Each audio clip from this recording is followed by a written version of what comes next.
이 템플턴이 이 사진을 보면서 생각을 했습니다.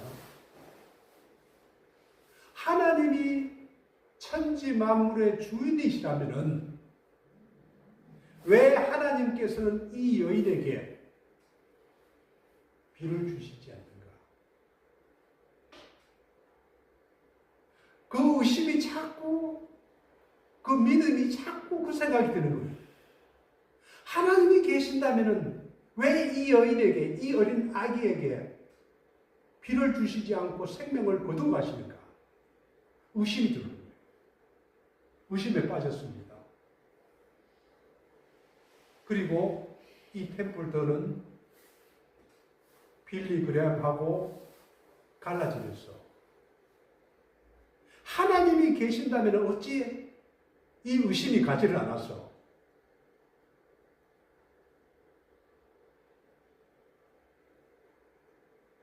그때부터 믿음을 버렸습니다. 주님을 떠났습니다. 당연히 전도자의 삶도 포기했습니다. 세상으로 들어가서 살았습니다. 하나님은 분명하게 우리와 함께 하시고 우리를 두시지만은 우리가 떠날 수가 있습니다.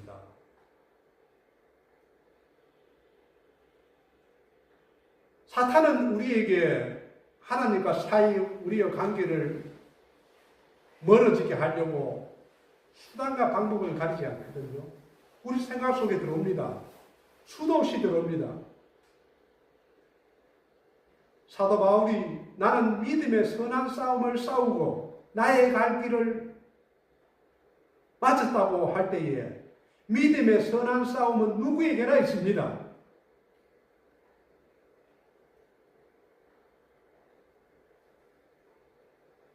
우리의 믿음도 흔들릴 때가 많습니다. 우리의 믿음은 우리 스스로가 지켜야 됩니다. 지키는 것뿐만이 아니고 믿음이 자라도록 해야 합니다. 세 번째로 하나님이 우리와 함께 하신다고 약속을 하셨는데 우리는 하나님과 함께 하기 위해서 훈련을 해야 합니다. 하나님과 함께 보조를 맞추고 하나님의 임재를 느끼고 하나님과 함께 동행하기 위해서는 훈련이 필요합니다. 무슨 훈련요? 경건의 훈련. 사랑하는 사람과 사랑하는 친구와 교제를 하고 같이 동행하기 위해서는 대화도 해야 됩니다. 상대방하고 마음을 맞춰야 합니다. 걸음도 맞춰야 됩니다. 생각도 맞춰야 합니다. 하나님의 임재와 하나님과 함께 걸어가기 위해서는 우리는 훈련이 필요합니다.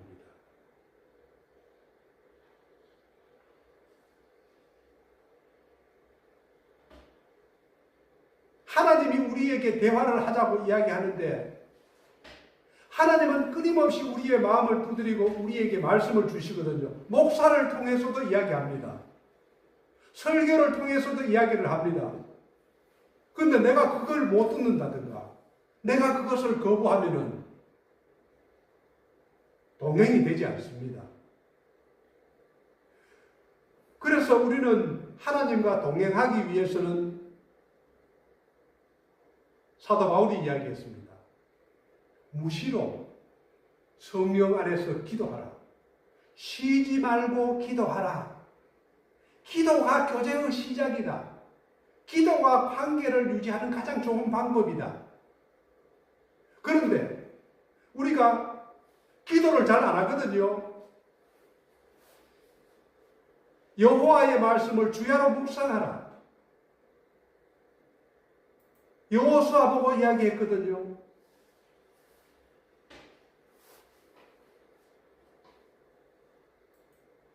우리가 말씀을 마음에 새기고 말씀을 가지고 하나님 앞에 기도할 때에 길을 가거나 일을 하거나 혼자 있을 때나 친구들 하고 있을 때도 이 하나님의 임재와 동행의 연습은 가능합니다.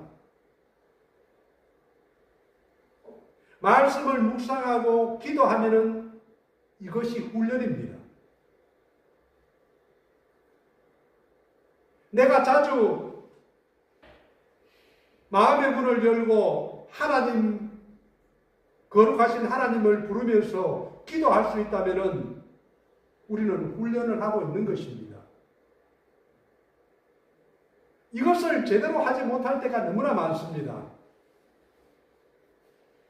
하루 24시간 가운데 하나님과 동행하는 연습을 얼마나 합니까? 10분? 30분? 1시간? 우리의 하루의 시간이 24시간이다 보면은 잠자는 시간 8시간 빼면 16시간. 그 중에 얼마나 하나님과 동행하는 시간을 우리가 훈련을 합니까? 이 훈련이 얼마나 중요한가? 그것은 바울이 디모데전서에서 이야기를 합니다. 디모데전서 4장 8절 9절 말씀을 한번 보시죠. 같이 한번 읽어보겠습니다. 시작. 새 연단은 약간의 유익이 있으나 그거는 근사에 유익하니 금생과 내생의 약속에 있느니라. 믿보다 아니말이여 모든 사람들이 받을 만하도다. 아멘. 육체의 훈련, 연단, 연습, 훈련, 육체의 훈련. 우리는 이뻐지기 위해서, 날씬해지기 위해서 다이어트를 하잖아요. 그것도 우리에게 유익을 줍니다. 건강을 위해서 운동을 하잖아요. 1시간씩 헬스도 하고. 이것은 우리의 건강에 약간의 유익을 줍니다. 약간의 유익입니다. 우리 정신적인 힘을 위해서 일도 하잖아요. 이것은 약간의 유익입니다. 육체의 연단은 올림픽 금메달 따기 위해서 선수들이 열심히 일하잖아요. 그래 금메달 따고 돈도 벌잖아요. 이것은 약간의 유익입니다. 그 시기만 지나가면은 없어지는 거예요.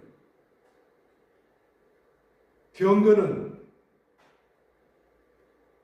범사에 유익하니 모든 일에 다 유익합니다.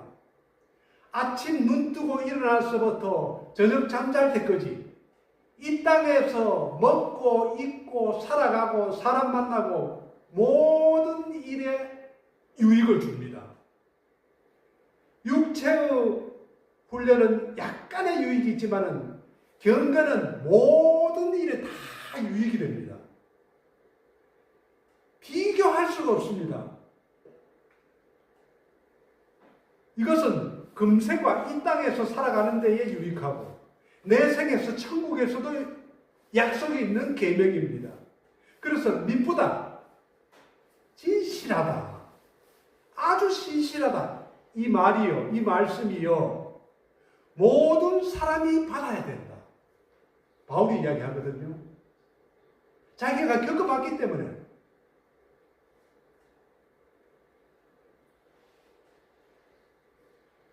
경건은 기도와 말씀을 이야기합니다. 예배를 이야기합니다. 기도와 말씀을 하면은 어떤 사람도 안 바뀔 수가 없습니다.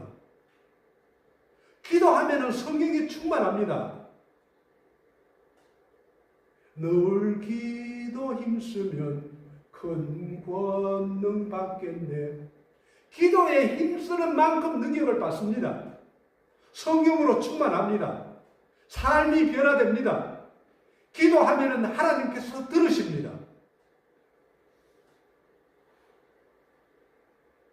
주님과 교제가 가능합니다.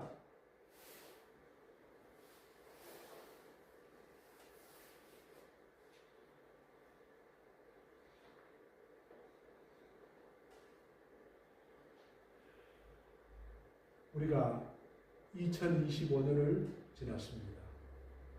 이제 서너 시간 후면은 새해가 됩니다.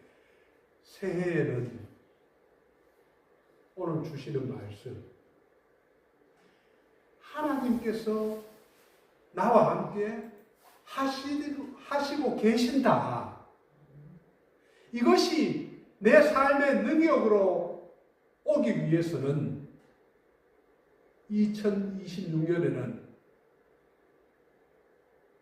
경건의 훈련을 하시기 바랍니다.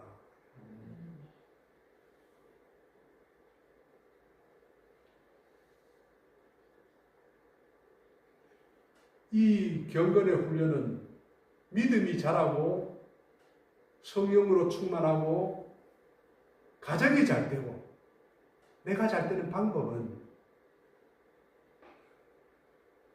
경건의 훈련보다도 나은 것이 없습니다.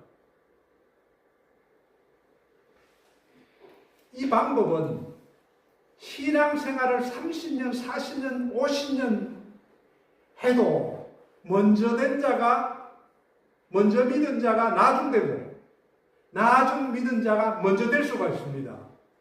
신앙의 횟수가 중요한 것이 아니고 내가 주님 앞에 얼만큼 가까이 가느냐, 내가 주님을 얼만큼 사랑하고 그분한테 기도와 말씀으로 다가가느냐, 그것이 중요합니다. 기도의 양도 중요하지만은 기도의 질도 중요합니다.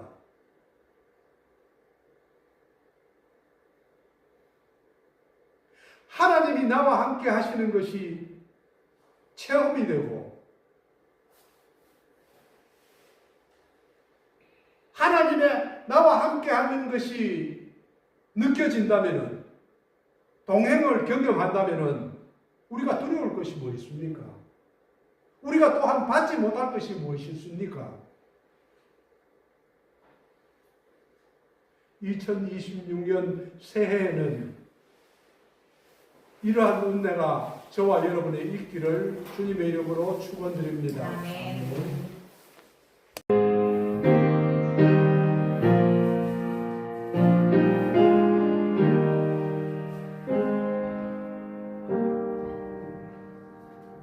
우리에게 주시는 말씀은 이사야서 41장 10절 말씀입니다.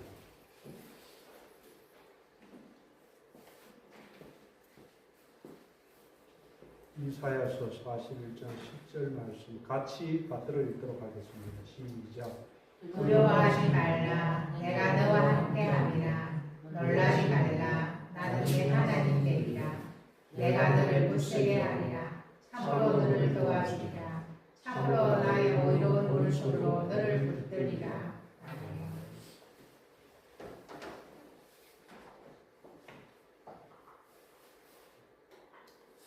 사람은 겉으로 보기에 굉장히 강한 것 같지만 참 약합니다. 저도 남자로서 폼은 많이 잡고 살았지만 혼자서 울 때도 참 많았습니다. 외로울 때도 있었고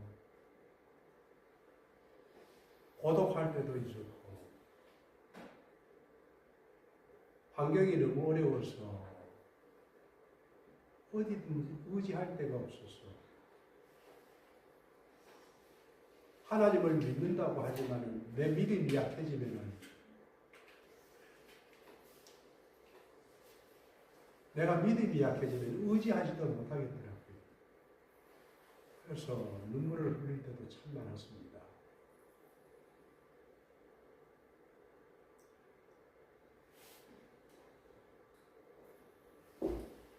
사실은 이 믿음이라는 것이 믿음이 깊어지고 믿음이 강해지면은 우리가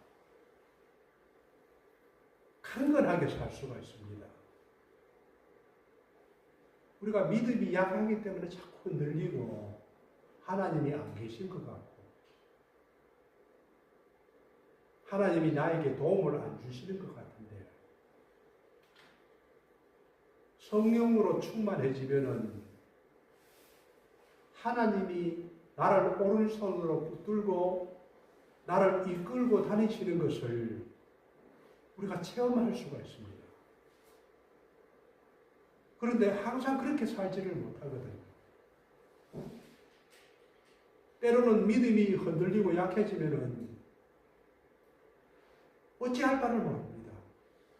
하나님이 계시는 걸 알지만서도. 그런데 오늘 본문은 우리에게 너무나 엄청난 힘과 파워를 줄 수 있는 그 말씀이 오늘 본문입니다. 2025년을 보내면서 2026년을 맞이하면서 이 말씀을 가지고 살아가면 우리가 담대하게 그리고 흔들리지 않고 믿음이 자라면서 세상에 휩쓰여서 살아가는 것이 아니라 세상을 거슬러서 살아갈 수 있는 그 본문 말씀이 오늘 본문 말씀입니다.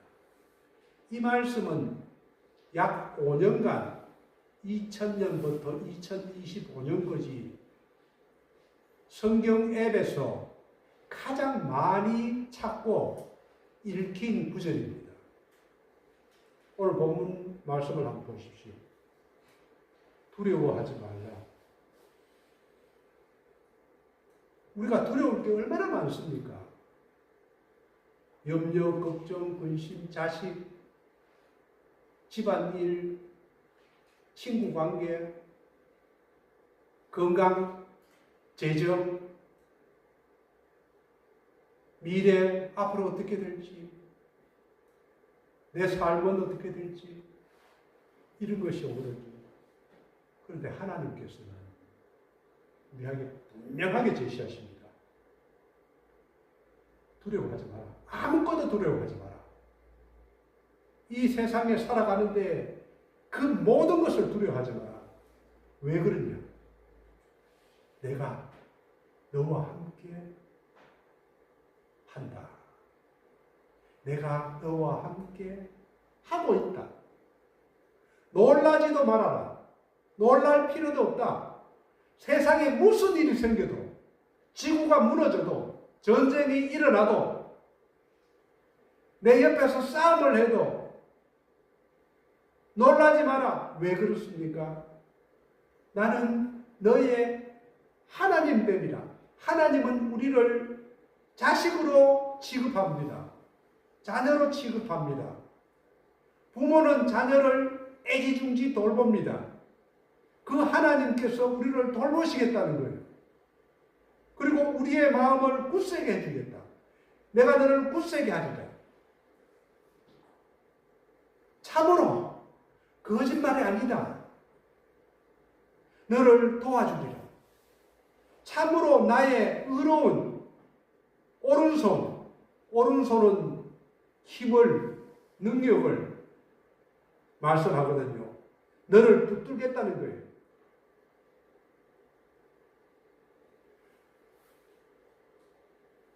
이것이 믿어지면은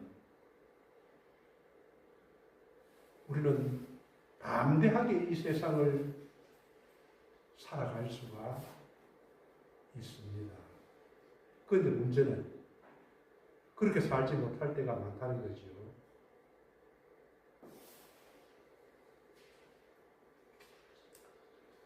이 본문의 배경은 이사야 선지자가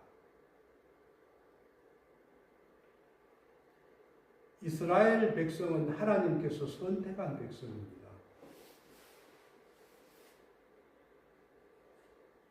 그런데 이 선택한 이스라엘 백성이 하나님의 말씀에 순종하지 않고 자기 마음대로 하고 싶은 대로 살았습니다.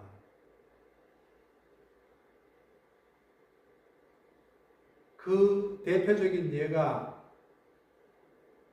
솔로몬 왕입니다. 솔로몬 왕과 그의 백성들은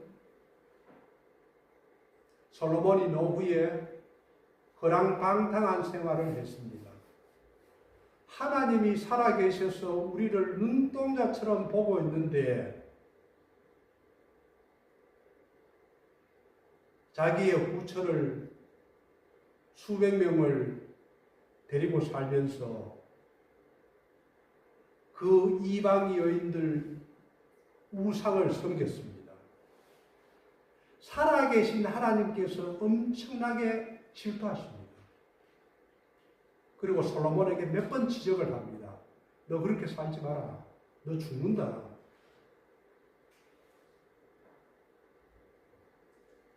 그리고 이 솔로몬의 아버지가 다윗 왕이 하나님을 참 경외 잘 했습니다. 순종하면서 살았습니다. 그래서 내가 너의 아버지 다윗을 봐서 솔로몬 너의 왕위를 내가 패하지는 않겠다. 그러나 너의 자식들은 너의 자손들은 북이스라엘과 남유다로 나라를 반 가를 것이다. 그렇게 갈랐습니다. 북이스라엘, 남유다. 남유다는 솔로몬의 자식들이 왕위를 이어가고 북이스라엘은 하나님을 배반하고 제사를 지내면서 예배를 드리지만서도 산당에서 제사를 드리고 많은 사람들이 방탕한 생활을 했습니다. 그래서 아수르라는 나라를 통해서 BC 722년에 북이스라엘이 망합니다. 그리고 100여 년이 지나서 BC 586년에 남유다도 망합니다. 그 남유다가 멸망하기 이전에 100년 전에 이사야 선지자를 통해서 하나님께서 이 본문의 말씀을 이야기합니다. 남유다야, 이스라엘 백성들아, 나는 살아계신 하나님이시다. 나는 택한 이스라엘 백성, 너의 나라를 내가 유심히 살피고 내가 모세를 통해서 너에게 준 나의 말을 지키나 안 지키나 보고 있다. 그래도 이 남유다가 북이스라엘이 망했는데도 불구하고 남유다가 하나님의 말씀을 지키지 않고 세상을 사랑하면서 세상에 빠져서 살아갑니다. 그럴 때 이사야 선지자를 통해서 오늘 말씀을 줍니다.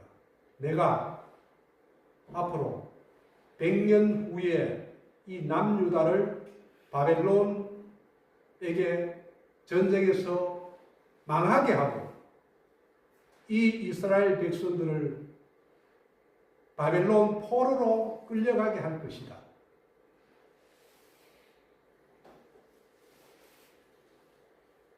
그 이후에 내가 고레스라는 왕을 통해서 페르시아의 고레스 왕을 통해서 다시 이 백성들을 예루살렘으로 돌려보내겠다. 그래서 포로로 끌려갔던 백성들이 539년, BC 539년부터 1차, 2차, 3차, 4차로 해서 포로들이 예루살렘에 돌아와서 성전을 회복하는 역사가 일어납니다. 그 100년 전에 이사야를 통해서 오늘 본문을 주면서 하나님은 이야기합니다. 너희들이 결국에는 북이스라엘 남유다가 망할 것이지만은 내가 택한 민족, 내가 택한 백성들은 끝까지 책임을 지겠다.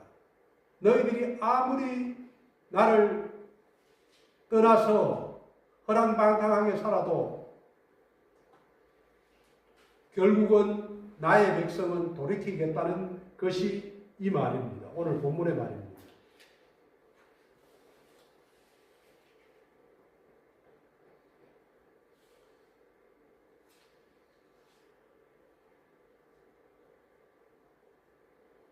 이사야 41장 8, 9절의 말씀을 보면은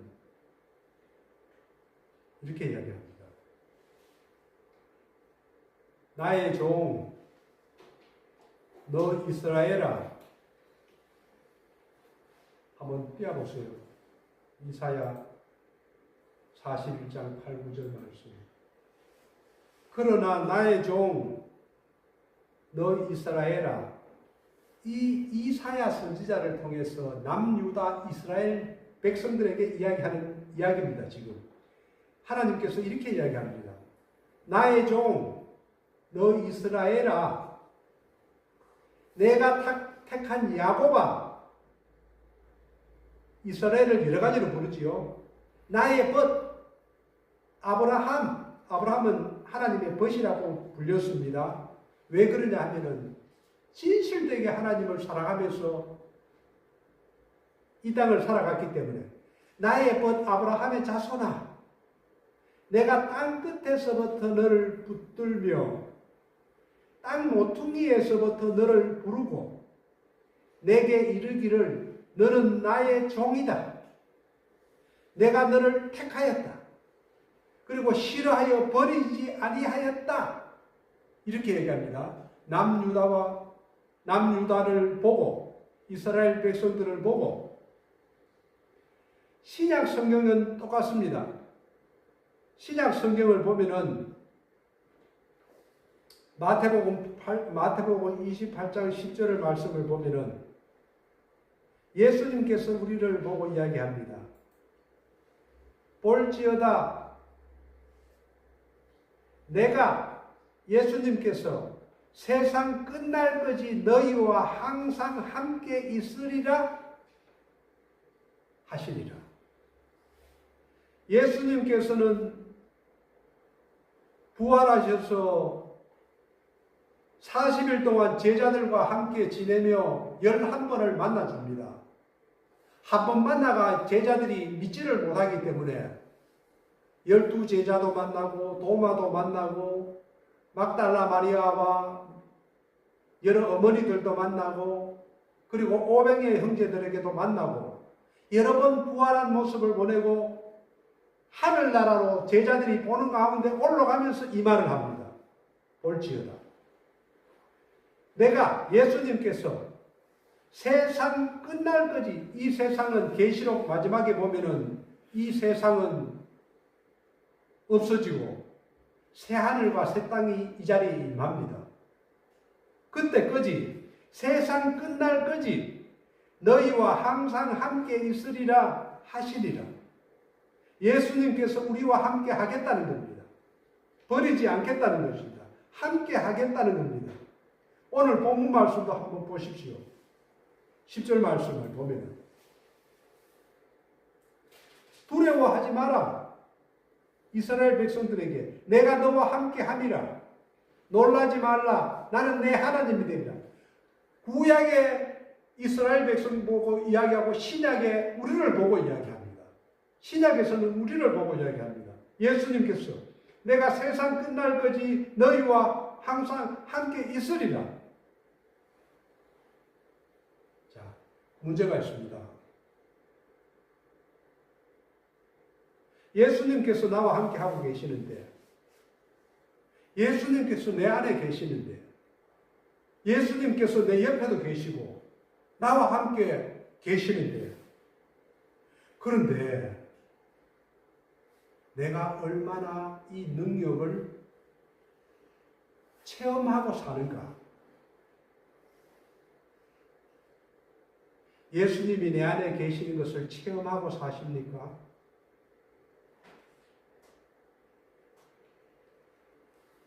우주 만물의 대주제이신 하나님께서 내 안에 계시는데 내가 이 세상을 살아가면서 근심하고 살아간다. 염려하며 살아간다. 밤길을 가는데 두려워하면서 걸어간다. 누가 나를 때리지는 않는가 걱정하면서 살아. 이럴 필요가 없습니다. 나와 함께 하시는 하나님께서 계시는데 누가 나를 해할 수가 있겠습니까? 그래서 하나님을 사랑하는 자, 그 뜻대로 부르심을 받은 자는 모든 것이 합력하여 선을 이루느니라. 우리가 가다가 자빠져도 하나님께서 나의 유익을 위해서입니다. 누가 나를 때려도 나의 유익을 위해서 그렇게 하는 겁니다. 그러니까 우리는 이 세상에서 두려울 것이 하나도 없습니다. 이 말씀을 믿는다면. 그런데 실제로 신앙생활을 하다 보면은 그렇게 되지 않습니다. 왜 이 하나님의 말씀이 나에게 능력으로, 강함으로 다가오지 않을까요?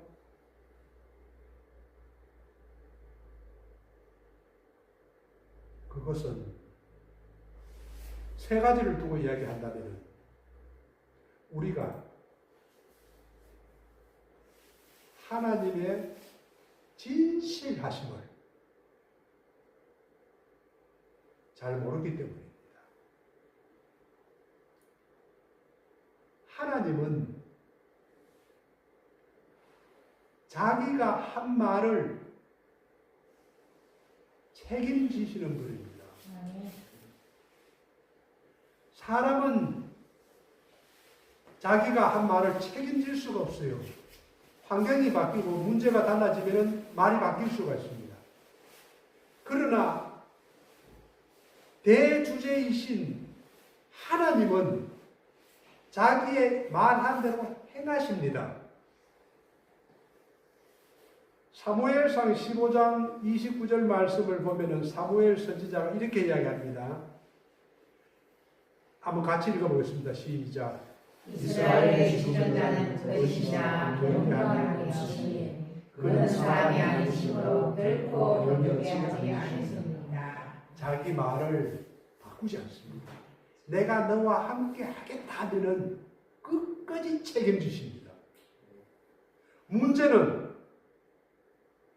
우리가 그것을 자꾸 잊어버린다는 거예요.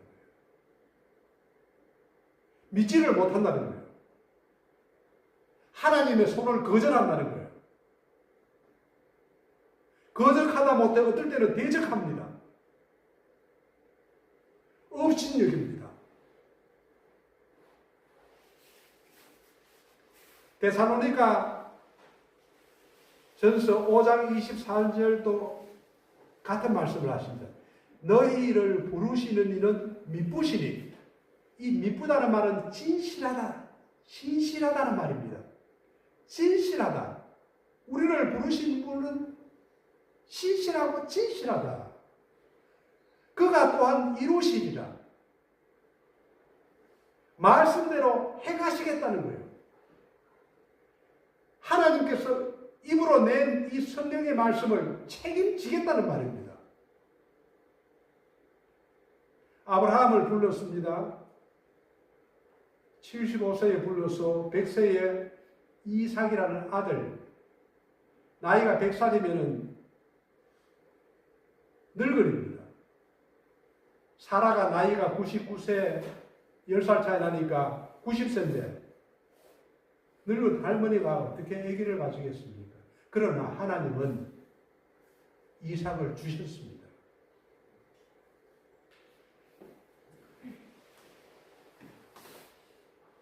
두 번째로는 왜 하나님의 말씀이 우리에게 능력으로 우리에게 강함으로 우리에게 설득력이 있게 다가오지 않는가? 우리의 믿음의 문제가 있기 때문에 그렇습니다. 오늘 본문 10절을 보면은 5번이나 하나님께서 자신을 보고 이야기합니다. 내가 너와 함께한다. 나는 너희 하나님이다. 내가 너를 굳세게 한다. 계속해서 자꾸 자기 자신을 강조합니다. 너를 내가 붙들겠다.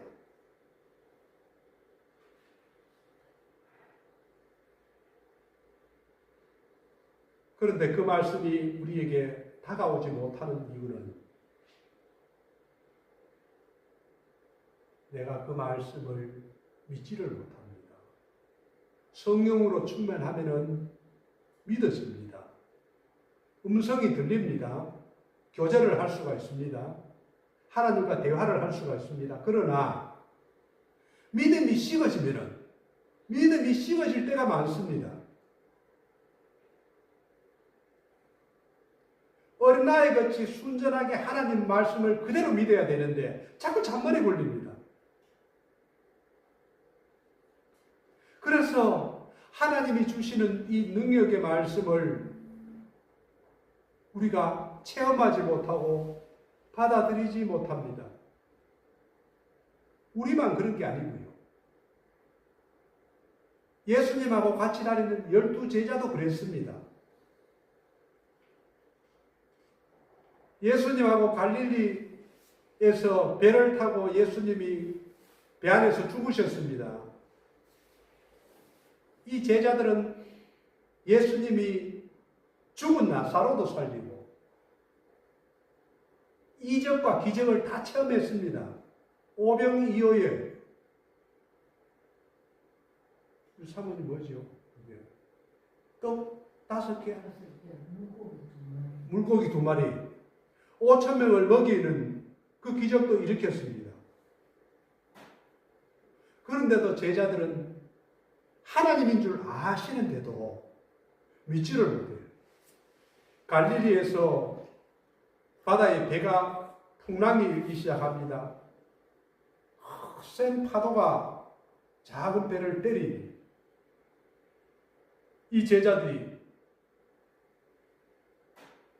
고물에서 자고 있는 예수님을 흔들어 깨웁니다. 예수님, 우리가 죽게 되었는데 왜 우리를 돌보지 않습니까? 예수님께서 일어나서 제자들에게 뭘 합니까? 어찌하여 무서워하느냐? 제자들아, 어찌하여 무서워하느냐? 믿음이 적은 자들아, 이렇게 이야기합니다. 믿음이 적은 자들아, 왜 나를 믿지를 못하느냐? 하나님께서 고물 안에서 배 안에서 너희와 함께 자고 있는데 너희가 죽을 것 같으냐? 왜 이렇게 믿음이 적으냐?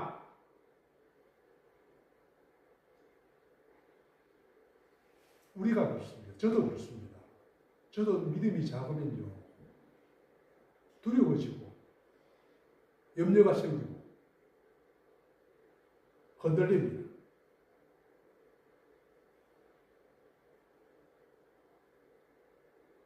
빌리 그레함 목사님이 백산을 사셨거든요. 한 7년 전에 돌아가셨습니다. 우리 여의도에 와서도 설교를 하셨거든요. 많은 사람들이 빌리 그레함 목사님의 설교를 듣고 회심을 했습니다.